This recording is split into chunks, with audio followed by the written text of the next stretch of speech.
right.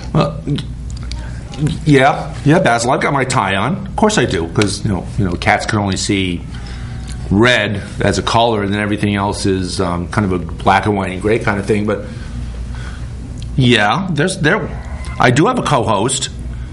Wait. Oh, okay, hold on. Oh. Basil says he can't see you. The only way he can see you because your choice. Red. Your choice. I think only this one fit over my head. I have a big head. And you don't have to keep it on for very long. Oh, okay. Just so he can see me. Can you see Emily now? I think so. Yeah, he can. Yeah. I've got a big head. Okay, you're safe now, but you got to put the humbug in front for a second. Oh. Yeah. All right, I got it. Because Basil wore that on a recent show. Yeah, that's it. Yeah. Okay. Now, can you see Emily? He said, yeah. Well, actually, what he said was. Oh, so we have Basil here and his avatar. Don't interrupt Basil. Basil said,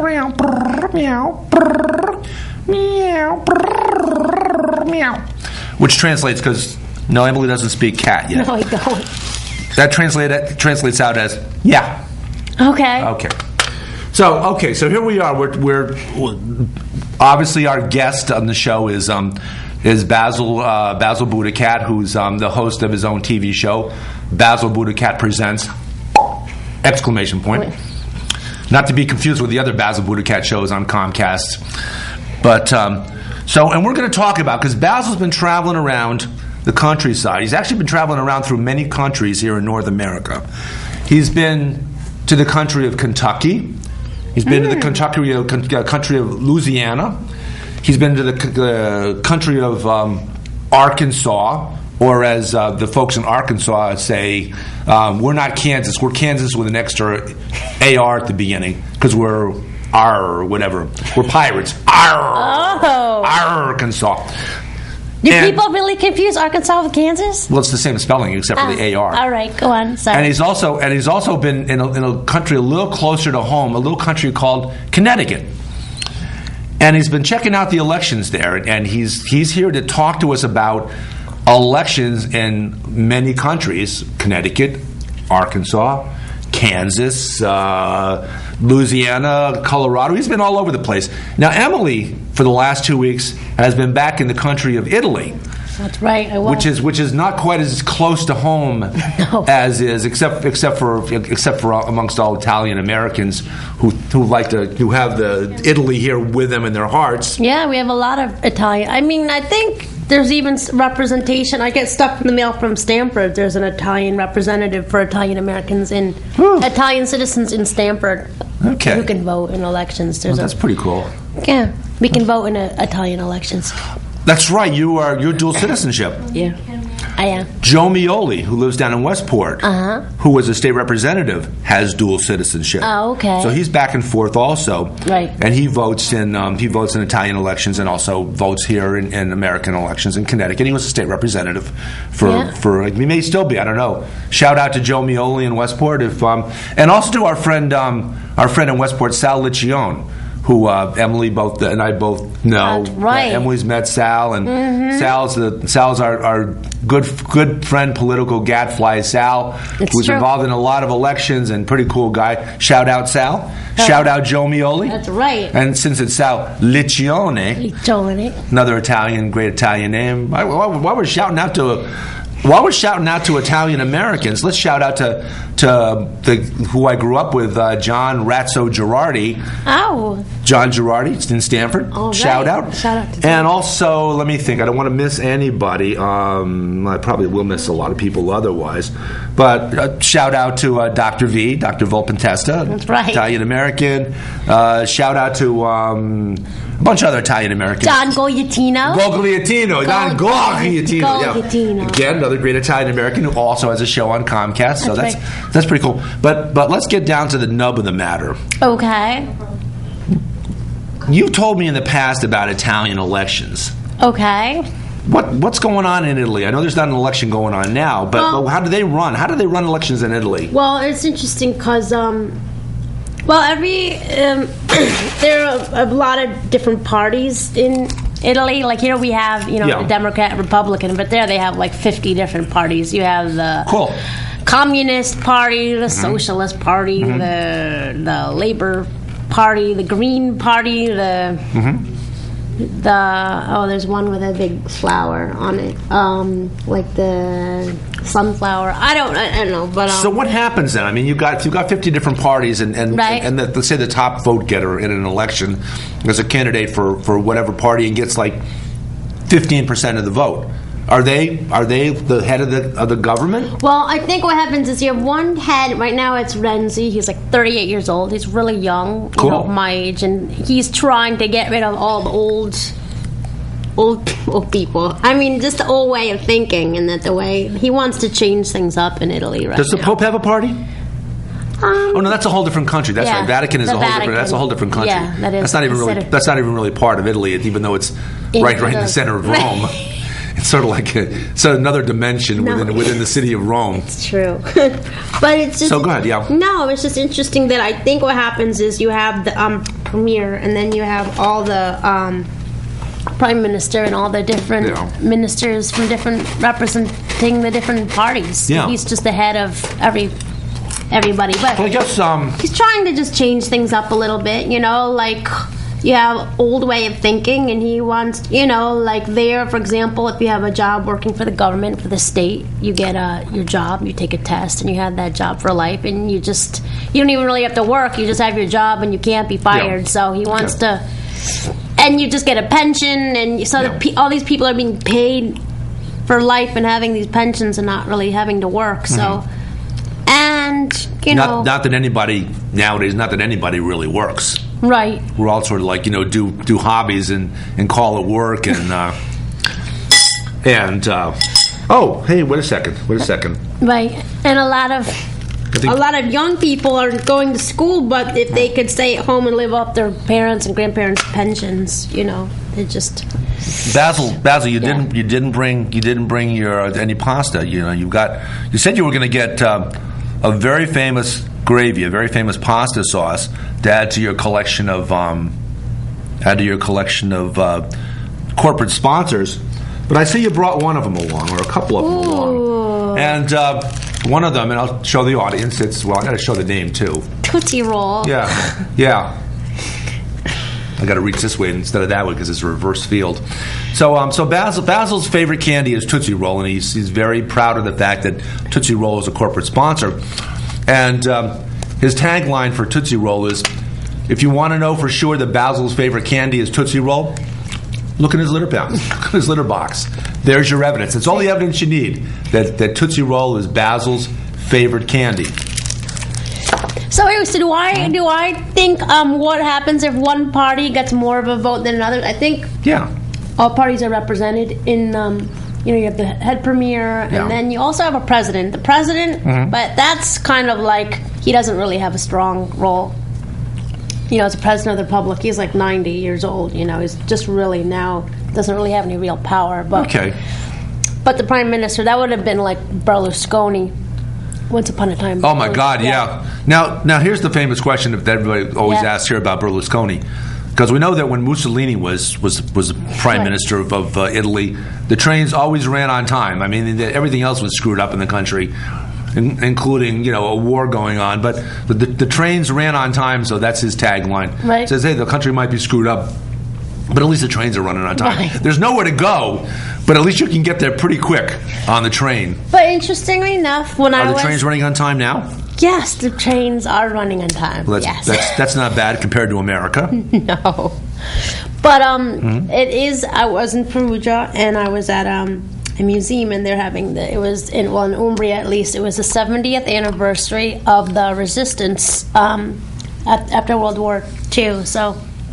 There's a big when they hung the dude up and his wife up by their heels and hit him with bocce balls and killed him in a big piazza. So so it's interesting to see that part of history. Yeah. When Americans came up and they said the English and Americans saved Italy from fascism and then Germans were coming from the north, and Americans coming up through Sicily. So they fought they kind of fought they had their fun at the expense of Italy, who got caught in the middle of all that. Right, and then it was interesting. I learned a lot.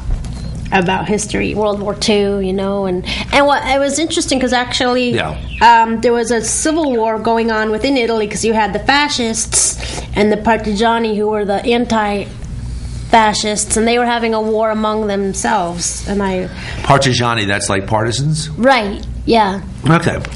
Anyway, so you had the fascists and the anti-fascists fighting against each other, and then fighting against the Germans too. And then, you know, first Italy was aligned with Hitler or Mussolini, and then they turned against each other. Anyway, so it was very enlightening, and I learned a lot about the history and the culture, and you know, now they have this new young prime minister. They're trying to shake things up a bit. 38. That's pretty cool. So, you know, but it's tough in anything. When you have a lot of older people in one mindset and you want to change everything, he just wants to get rid of a lot of even people in the chamber, you know, who's in there. Sort of like pick up and start over again to a great degree. Yeah. Whoa, hold on. Okay, Basil. All right, hold on. I gotta quote him and then translate for the audience, the members of the audience. Because I guess none of the audience really speaks Italian on Progressive. Speaks cat on Progressive Soup. No. On Progressive Soup. But some of our audience on Basil BuddhaCat Presents! Exclamation point. Speak cat. But Basil just whispered in my ear. Okay. Said, enough about Italy. Right. Enough about Italy. Because Basil's actually, he claims he was born in Catania. So he often tells me, sono Italiano de Catania. Okay. Whereas just like I will tell people, sono Italiano de Bethel. Because even though I wasn't born here, that's my place that I call home. But Basil claims he's from Catania, and I don't know anything different. I have no facts to prove otherwise, so we'll take his word for it. But he wants to talk about, because he's been doing some traveling. And he's been going around to a lot of different countries in North America, observing recent election processes. And amongst those countries are a little country called Kentucky, a little country called Louisiana, whereas the Louisianans call it Louisiana, not Louisiana. He's been to, help me out, Basil, he's been to Colorado, he's been to Arkansas, and that other state which sounds like Arkansas and is almost spelled exactly like Arkansas. Arkansas. Yeah, it's just got the extra R and the AR in front of it because apparently everybody in Arkansas are transplanted Kansans, but they're all pirates. That's why they say Now, why are you calling them Arkansas? Why are you calling them states and countries instead of states? Well, America is a very loose confederation, apparently, at least nowadays, and it's probably always been that way. Right. A very loose confederation of 50 different countries who have their own self-interests, and at times join together in little subgroups and break away and leave. Like in 1860, a bunch of them broke away from America and decided they were going to be their own. They were going to be their own little confederation, the Confederate States of America. Right. And unfortunately, as it turns out, President Abraham Lincoln fought a war to bring them back, and unfortunately, he won. Because it probably would have been better off if those states had stayed apart. We had, instead of building a wall between America and Mexico, we could have built a wall between the northern states and the southern states and kept those redneckies out. But would slavery have been abolished if we hadn't? Well, if they hadn't. There are a lot of people out there that claim. And that might include our good friend Kevin Gallagher. I'm not sure if that's one of his thoughts. But a lot of people claim that actually, it was a waste of time because slavery would have ended anyway. Oh. Within another, 200, 300, 400, 1,000 years, it would have been over in the South anyway. Okay. Because Cotton will be no longer king. So, what do you need slaves for anyway at that point? So eventually, slavery would have ended of its own volition. But Basil, there's somebody peeking over your shoulder. we had a loss in our family recently. Basil, who of course passed on 3 years ago and is only here because somebody managed to take a photo of him while he was still alive. Basil had a mate named Lilith, and Lilith was part of the family until a couple Sundays ago, and she had gone downhill really quickly, and by the time it was a week before she passed, she wasn't eating anymore. And cats, they'll stop eating. They'll maybe take a little sip out of the water bowl every once in a while. But she wasn't eating anymore. Her last trip to the litter pan, she came out and no, she didn't come out and drop a Tootsie Roll behind her, but she came out and she caught one of her toes on the edge of the litter pan, and from that point forward, her rear legs stopped working. So she was pretty much just lying in her little gray bed, and she was very much mentally with us. You could pet her and she'd respond and everything, but she was clearly going downhill fast. We didn't want her to suffer, so we brought in our good friend veterinarian Jeff came in, and Jeff Hubsher, who was one of his offices out of Mill Plain Road, good friend of the family, came out and administered a sedative to Lil, and then administered something that was reddish looking that took her out really quickly, and we had a chance to be with her during that last hour or so, and it was pretty sad, but it was good that she didn't have to suffer, and we remember her with her right on down to her last friendly meow. Aww. Or as Basil says. So Basil and Lilith are reunited. They are reunited. They're back together, and here's that's right. That's right. And here's Lilith, an avatar of Lilith right behind Basil, and I'm getting a little weepy-eyed, but let's talk about the elections. Yeah, let's go back to the elections. Okay, that's really what Basil's here for. Election day is tomorrow. So we have the elections coming up, and we've had, it seems like about 3 minutes after a presidential election is over and decided, we're already talking about the next presidential election. It's like who's like January 20th, 2013, President Obama is sworn back in as the president, and January 21st, it's already, hey, what about 2016? Let's start talking about that already. Who's going to be the next president? Right. In fact, we might even be thinking about who's going to be president. I mean, the Clintons just had a grandchild. That's right. When's she going to be eligible to be president? That's about right. Another 40 years or so. Well, what are we saying about Hillary? Are we talking about her? That's old news. We've been talking about Hillary Clinton being a candidate for president for, I don't know, forever. It seems like. Okay. But there's her, and there's all these guys, all these nuts from the other side. Rand Paul, who's named after who was father. Paul, I guess. No, Ron Paul. Thank you. And apologies, Billy. Billy Michael would take offense to this, not calling Ron Paul by his correct name. But his son, Rand Paul, is one of the key candidates for the Republicans in 2016. And his rallying cry is, hey, I'm not as nutty as those other crazy idiots.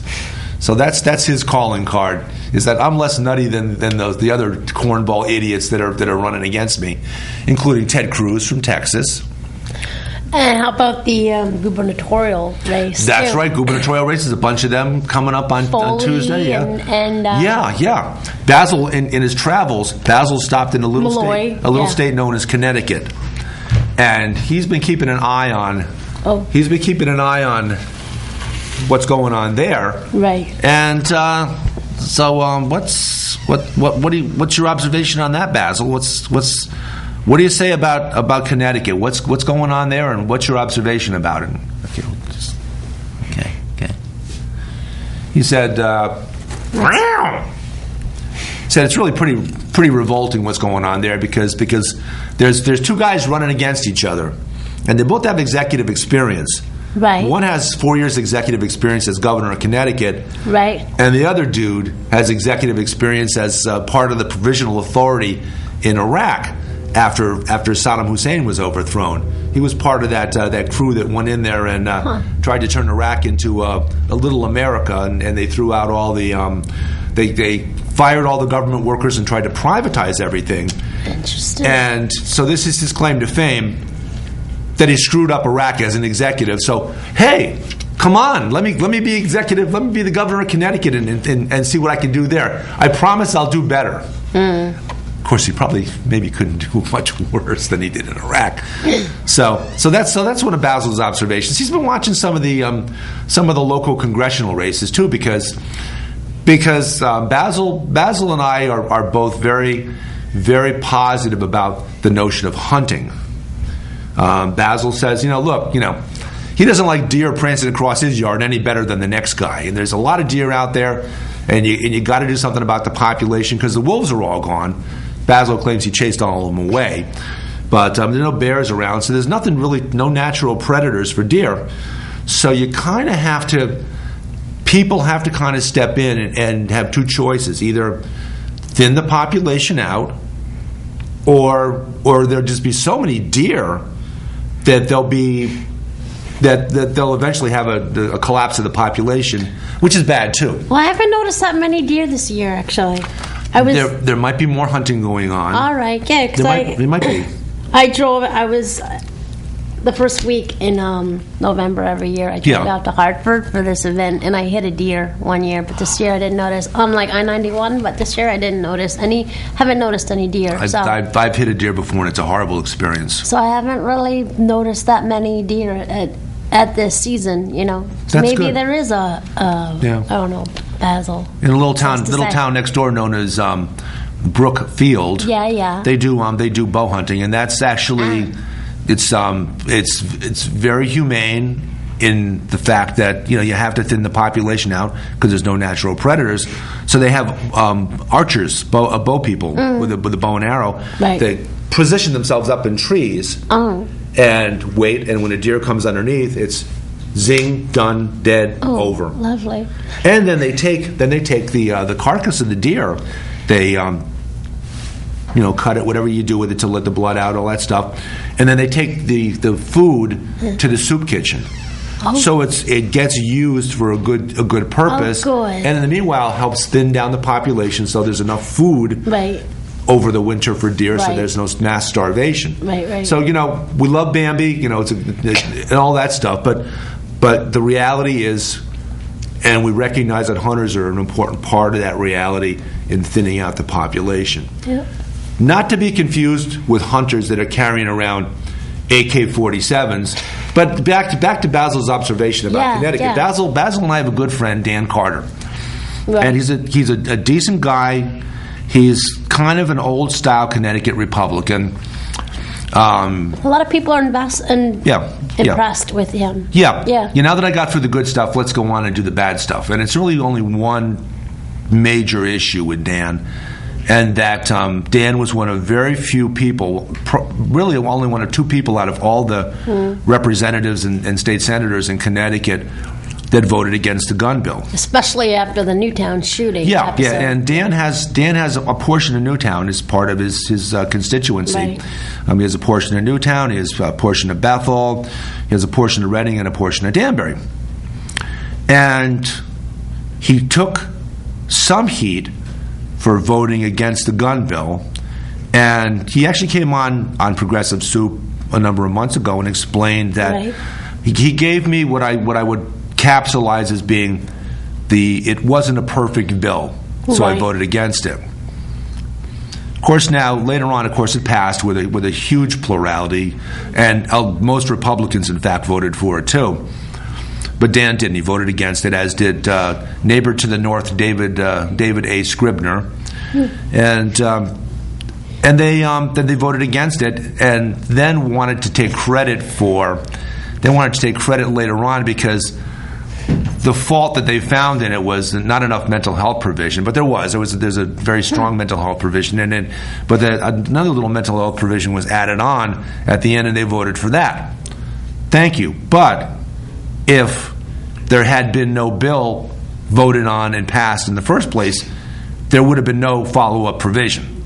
Right. So if they had gotten their way, he and David Scribner had gotten their way, they hold on, Basil wants to add something else. Hold on. He ran out of words in the first. Okay. So it's okay. Okay, what? What's he say? Is it about Dan Carter? He says both of them, their vote sucks. And that's plain and simple. And then Basil pointed out to me the other day that Dan Carter added a new wrinkle to this whole thing about the gun bills, because he tweeted a little message out to everybody that gets his tweets, and the message said that both sides were equally responsible for what happened in Newtown and what happens in schools elsewhere. So you didn't hear that. You were in Italy. Yeah. So he sends his tweet out, which basically finds fault on equal fault on both sides of the issue. And the first question that evolves out of that was, who the hell's the other side? We know the one side are the gun enthusiasts. Right, yeah. But obviously the people would be against guns. Well, who is the other side? Is it the kids and the teachers? Right. Are they equally responsible? Are the people that want reasonable gun legislation that Dan claims he's for, are they equally responsible for what happened in Newtown? What's going on here? So we took a lot of flack about that, and we'll see if that counts. Oh, okay. Hold on. We'll give Dan the middle phone. Hold on. Got to be from Dan. Hello, Progressive Soup. Is this our friend Dan Carter? It is. Okay, we're going to have to take your question on our follow-up show. We're going to do another show, Dan, but he's getting kind of whimpery about the whole thing, because he's really he's kind of contrite. He's kind of contrite for what he said, but he's a hard-headed guy, and sometimes that's good and sometimes that's bad. So yeah, we'll try to get a chance to talk to you during our follow-up show, our Wednesday morning show, our Wednesday morning noon 30 show, which is also after the election. So maybe we'll know how it turned out for you. And with that, Dan. Progressive Soup, David Stevenson, Emily Volpentesta, and the indomitable Basil BuddhaCat from Basil BuddhaCat. Hold on, wrong hand. Presents! Exclamation point. Thanks for joining us. Thanks for joining us. We'll be back tomorrow morning, noon 30. Thanks. Thank you.